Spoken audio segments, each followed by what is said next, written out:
और मेरे बीच में इस तरीके से वो खड़ा होगा।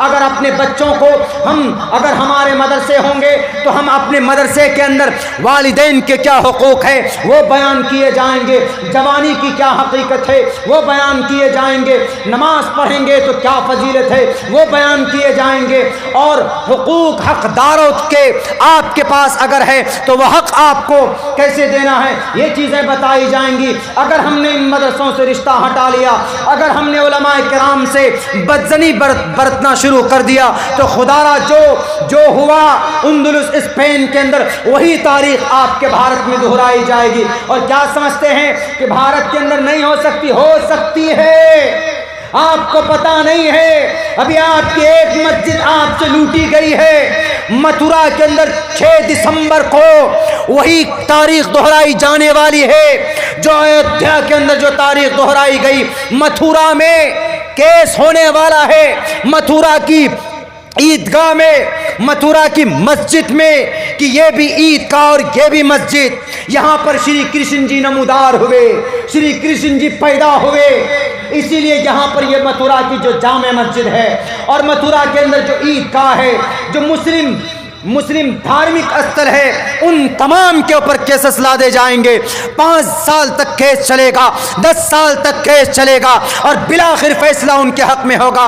बाबरी मस्जिद के फेवर में सारे सबूत थे कि नहीं थे, लेकिन फिर भी बिक कर वो जज साहब ने वो राज्यसभा के सीट के लालच में उन्होंने भारत के संविधान को, भारत की जुडिशरी की परवाह न करते हुए अपनी मुस्तकबिल की जिंदगी को देखकर रिटायर होने वाले थे वो हमारे जज साहब। लेकिन देखा कि फैसला दे दो, भले ही बाबरी मस्जिद की फेवर में सारे प्रूफ थे, सब चीज था, सारी चीजें थी, मौजूद थी, लेकिन नहीं, चूंकि एक षड्यंत्र है, बातिल ताकत कुर्सी पर बैठे हुए।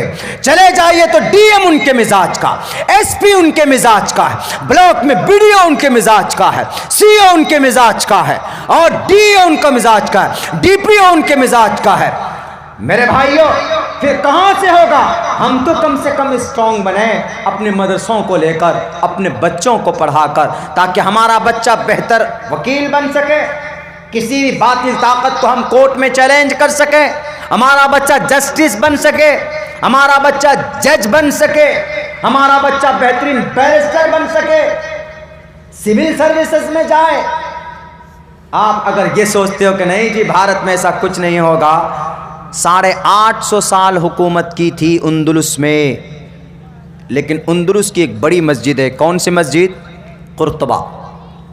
जब वहाँ इसी तरीके से उलमा से आवाम कट गए ना, ए मौलाना साहब को तो कुछ काम नहीं मिलता है जी, छोड़ो, मौलाना साहब हमेशा जलसे करते रहते, चंदा चंदा चंदा चंदा करते, तो मजबूर हो गए उलमा से कट गए आवाम, मुखिया जी कट गए, सरपंच साहब कट गए, मेंबर साहब कट गए, एमएलए साहब कट गए, सारे कट गए। उन्होंने सोचा कि हम लोग मुखिया जी, हम लोग मेंबर साहब, हम लोग एमएलए एमपी, ये मौलाना लोग अलग है, उनको वो क्या बोलते हैं, कीड़ा समझने लगे, कीड़े मकोड़े, ये टोपी और दाढ़ी वाले कीड़े मकोड़े। जब तक निकाह नहीं पढ़ाएगा ना एक टोपी वाला, तो अपनी बीवी को छू भी नहीं पाओ। और निकाह कौन पढ़ाए? उलमा ही पढ़ाएंगे, वही पढ़ाएंगे। हर जगह तो वो वाला मामला नहीं होगा ना, जब मियाँ बीवी राजी तो क्या करे काजी, हर जगह वो मामला नहीं होगा, एक सिस्टम है। तो वहाँ ऐसे ही हुआ। ईसाई आए, ईसाई ने आकर एग्रीमेंट किया वहाँ पर अंदलुस में। क्या एग्रीमेंट किया? कि हम आपको नमाज की आज़ादी देंगे, हम आपके मदरसे को ताउन करेंगे, हम आपके मदरसों को फंडिंग करेंगे, लेकिन यहाँ की हुकूमत हमारे हाथ में दे दो। जो वहाँ पर बड़े बड़े सरमायादार थे, जो मुसलमानों के बड़े बड़े अजीम लीडर थे, वो उनके हाथों पर एतमाद करके एग्रीमेंट कर लिया। आहिस्ते आहिस्ते क्रिश्चियन जब मजबूत हुए तो क्रिश्चियनों ने आहिस्ते आहिस्ते क्या किया, नमाज में पाबंदी लगा दी कि नमाज नहीं पढ़ सकते, नमाज पढ़ोगे तो 5 वक्त की नमाज मत पढ़ोगे, नहीं पढ़ोगे 3 वक्त की पढ़ोगे, और तुम्हारा मदरसा जो 3 टाइम चलता है, तुम्हारा मदरसा 1 टाइम चलेगा। जब वहाँ पर शिकंजा कसना शुरू किया, आहिस्ते आहिस्ते 3 वक्त की भी नमाज 2 वक्त में, 2 वक्त की नमाज 1 वक्त में, 1 वक्त की नमाज के बाद नमाज पर बिल्कुल पाबंदी। बुखारा समरकंद की भी यही तारीख है। उसके बाद जो भी नमाज पढ़ता उसको कत्ल कर दिया जाता। आहिस्ते आहिस्ते ऐसा हुआ, वहाँ पर हलाकू खान आए, चंगेज खान का पोता हलाकू खान, हलाक करता इंसानों की खोपड़ी से अपनी कुर्सी बनाने वाला वो हलाकू खान आया और पूरे इंदुलुस की ईंट से ईंट बजा दी। हर घर में हाफिज कुरान है, हर घर में आलिम दीन है, लेकिन एक वक्त ऐसा आया कि जब अवाम से उलमा से अवाम कट गए, अलग हो गए। ए मौलाना साहब को तो यही काम है, कुछ नहीं मिलता है, चंदा करते हैं, रसीद लेके आ जाते हैं, मदरसे की बात करते हैं, जलसे की बात करते हैं, जलसे में चंदे की बात करते हैं, यही कॉन्सेप्ट आया। तो आहिस्ते आहिस्ते जब हट गए, कम्युनिज्म आए और वो कम्युनिज्म वो जितने भी क्रिश्चियंस थे उनके एम्पायर थे, आकर के ये मुआहदा किया, बिलाखिर नमाज पर पाबंदी, मदरसे में ताले लग गए। होता क्या है, गाजर मूली के तरह काट दिए जाते। कुछ मुसलमान दाढ़ी काट कर, टोपी हटाकर छुपके नमाज पढ़ते थे घरों में। अपने इंटेलिजेंस को भेजा उन ईसाइयों ने, जाकर कहा कि देखो किस घर में मुसलमान, पकड़ पकड़ कर उनको मारते थे, पकड़ पकड़ कर जिंदा जलाते थे, ताकि दूसरा मुसलमान देखकर अपने घर में छुपकर नमाज न पढ़ सके। कौन सा अंदलुस?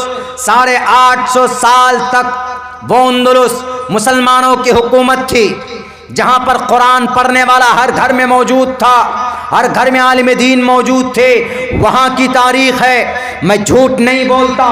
तारीख स्पेन, आज जिसका नाम स्पेन और यूक्रेन बोला जाता, उसी को बोलना, उठाइए इसकी हिस्ट्री, आपको पता चल जाएगी, पूरी दुनिया की किताबों के अंदर मौजूद है।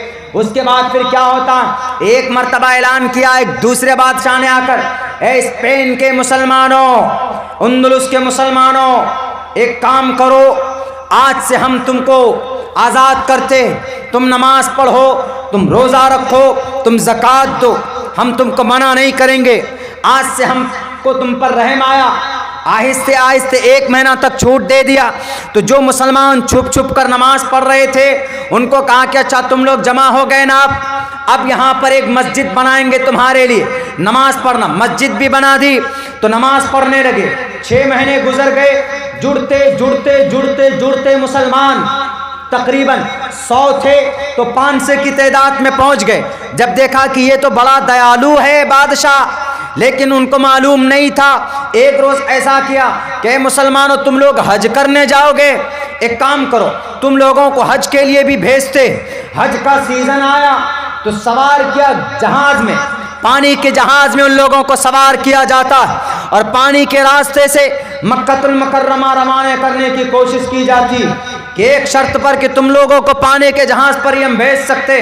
उस बादशाह ने एक एक आदमी को चुन चुन कर घर से उस जहाज में सवार किया और कहा कि सब जाओ, हज करके आओ, उम्रा करके आओ, अल्लाह से दुआ करके आओ, अपने इस मुल्क को आबाद करें।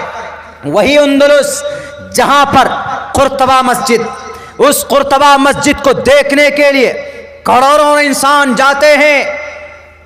1300 उसमें खंबे हैं, सिर्फ खंबा, ये पिलर 1300, बताइए कितनी बड़ी मस्जिद होगी। 1400 बल्ब लगे हैं उसमें, बल्ब, ये ट्यूबलाइट, चराग जलाए जाते उसको रोशन करने के लिए। वो कुर्तबा वही अंदलुस में बैंड कर दिया, आज तक बैंड है, अजान नहीं होती। गलती किनकी थी? अवाम की, उलमा से, उलमा की अवाम से कट जाने की वजह से। हम जो सपना देख रहे हैं ना भारत में ऐसा कुछ नहीं होगा। 5 सेकंड के अंदर गाजर मूली के तरह काटा जा सकता है माइनॉरिटीज को, 5 मिनट के अंदर। हम जानते हैं अगर आपका मर्डर हो जाए तो आपका केस थाने के अंदर कमजोर कर दिया जाएगा। लड़ो, कब तक लड़ोगे? तुम्हारा केस कमजोर हो गया, धारा 307 की जगह 302 की जगह धारा लगा देगा आपके पीछे, कुछ छोटा मोटा 144 लगा देगा, 444 लगा देगा। क्या करोगे? जाओ, छोटा मोटा धारा है, 5-6 महीने में मारने वाला बाहर आ जाएगा। ऐसा है, मनुस्मृति लागू करने की पूरी तैयारी है। वो मनुस्मृति जिसमें अल्हम्दुलिल्लाह आज भी बहुत सारी बातें अच्छी कही गई। नमाज की बातें मनुस्मृति में कही गई, पर्दे की बातें मनुस्मृति में कही गई। मैं जो मंत्र पढ़ता हूँ, अधे पश्यस्त मोपरी संतराम पादको हर माते कौशल पको, ए माओ निगाहें नीचे रखो, मनुस्मृति की। धर्म की बात जो बोलते हैं कि धर्म की बात नहीं होनी चाहिए, धर्म की बात होनी चाहिए। धर्म की बात लिखी गई है मनुस्मृति के अंदर। शरीरेण समम नासम धर्म सर्व